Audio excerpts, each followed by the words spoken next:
Hi, it's Donna Schatt again. Today I'm going to tell you a story called The Chinese Red Riding Hoods. A long time ago in China, there lived a woman with her 3 daughters, Felice, Mei Ling, and Jean. They lived on the edge of a forest in a nice little house.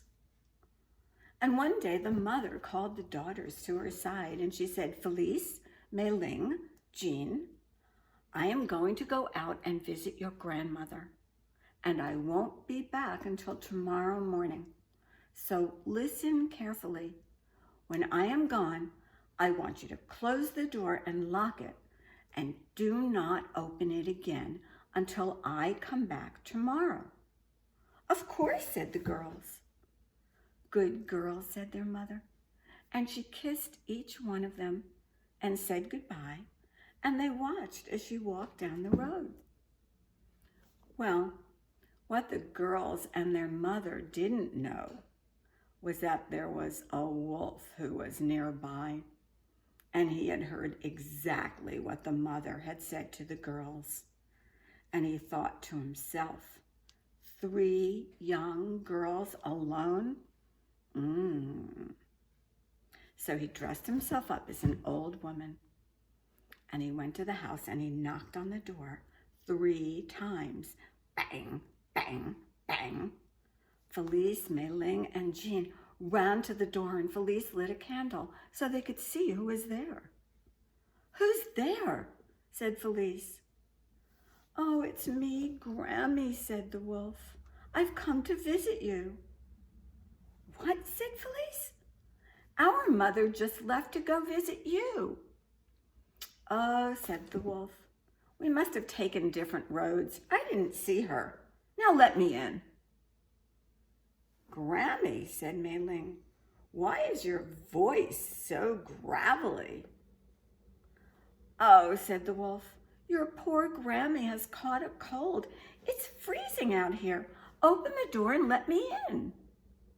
So the girls opened the door, and as soon as the wolf came in, he blew out the candle that Felice had lit, and now it was totally dark in the house, and the girls could barely see. Grammy, why did you blow out the candle? Asked Mei Ling. Oh, said the wolf, your Grammy's eyes are hurting. It's better for me in the dark. Well, the girls felt sorry for their poor Grammy. Felice ran off and she got a chair. Here, sit down, she said to the wolf. And the wolf sat right down on his tail. Ow, he said. Grammy, Grammy, what's the matter? Said the girls. Nothing, said the wolf, nothing. I'm fine. Well, Mei Ling and Jean asked if they could sit on their Grammy's lap. Of course, said the wolf. And when they sat down, he thought to himself,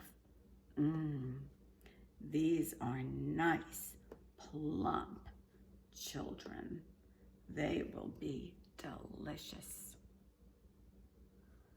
You know what? Grammy's very tired after that long trip. I think it's time for us all to go to bed.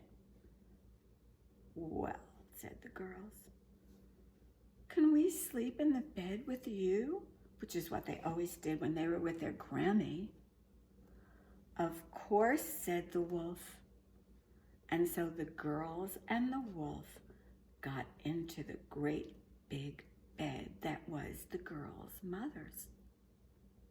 Well, as soon as they were in the bed, Mei Ling felt the wolf's claws. Grammy, Grammy, what are those sharp, sharp things? Oh, they're just your Grammy's nails. I forgot to cut them. Well, then Felice felt the wolf's tail, and she said, Grammy, what is that furry thing? Oh, it's just a brush your Grammy always keeps by her side to brush away fleas and things.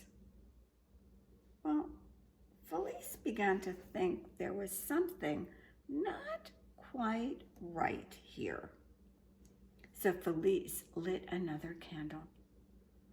And before the wolf could blow it out, she saw the wolf's face, and she knew it wasn't her Grammy. She knew it was the wolf.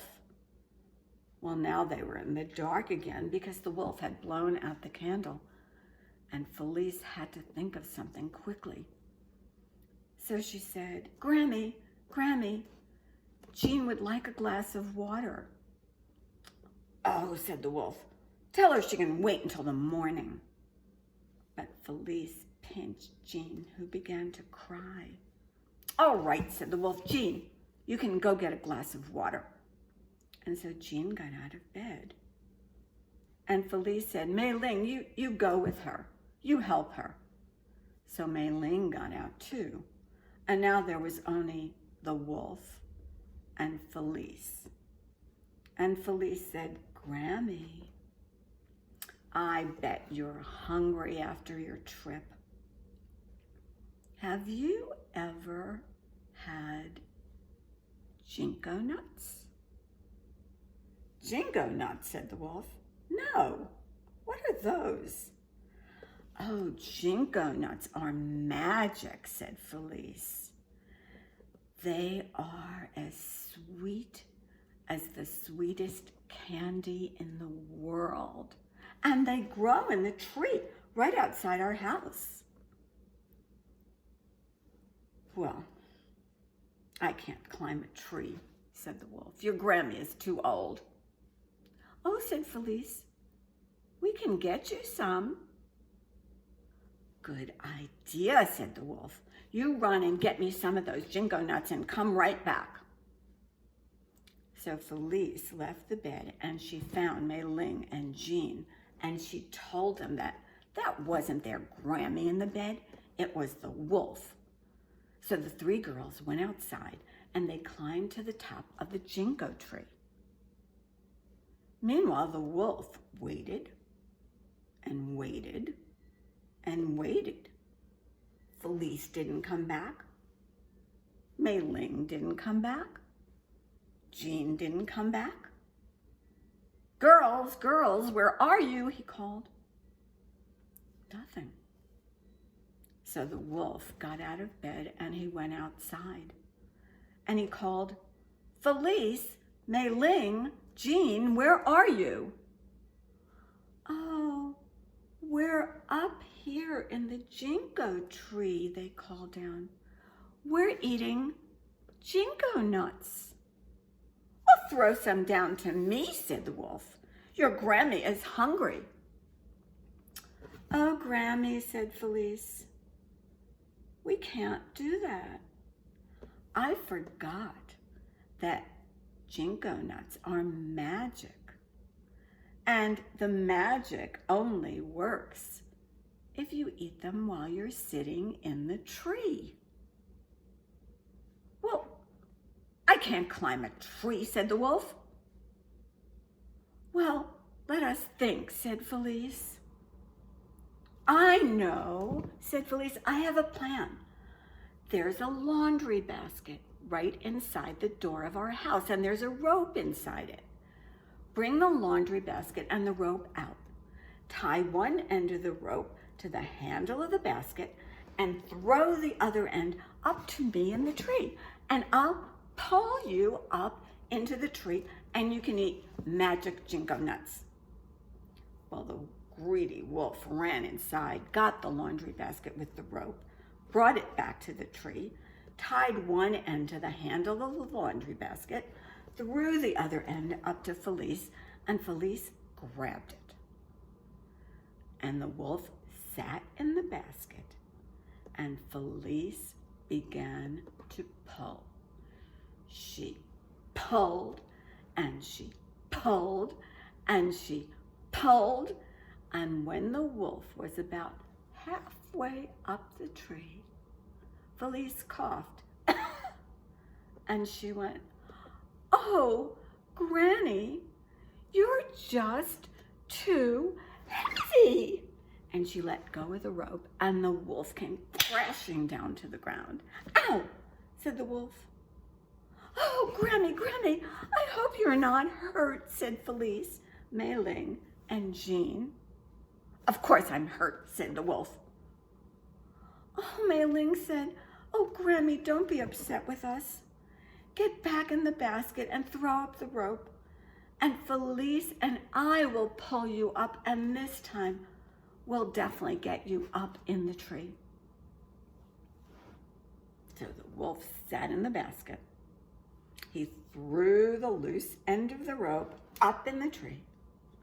Felice and Mei Ling caught it. And when the wolf said he was ready, they began to pull. And they pulled. And they pulled. And they pulled. And this time, when the wolf was about 2/3 of the way up the tree, Felice coughed.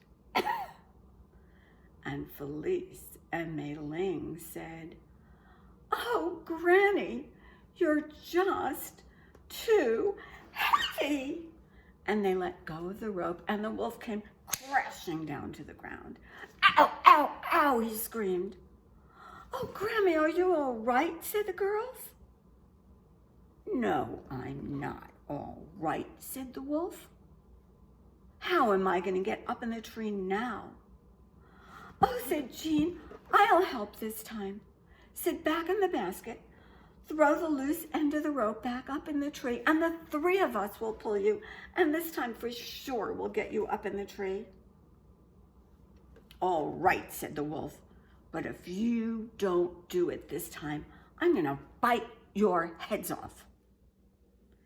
Well, the wolf sat down in the basket, threw the loose end of the rope up into the tree.